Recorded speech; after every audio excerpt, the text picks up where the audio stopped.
Hello বন্ধুরা, কেমন আছেন সবাই? আশা করি নিশ্চয়ই অনেক ভালো আছেন। আমিও বেশ ভালো আছি। চলে আসলাম আপনাদের সাথে নতুন একটা ভিডিও নিয়ে। তো আজকের ভিডিওটা ছিল আমসত্ত্ব নিয়ে। আমার মেয়ে আমসত্ত্ব খেতে ভীষণ পছন্দ করে। তো গিয়ে আম শেষ হওয়ার আগে ভাবলাম ওর জন্য কিছু আমসত্ত্ব তৈরি করে রাখি।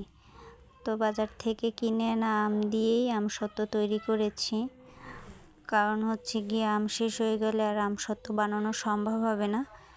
তো আমি নিজেই প্রথমবার আমসত্ত্ব বানালাম বাসায়। ছাদে শুকিয়েছি, এক্সট্রা কিছু অ্যাড করিনি, শুধু আমটা ব্লেন্ডার মেশিনে ব্লেন্ড করে তারপরে রোদে শুকিয়েছি।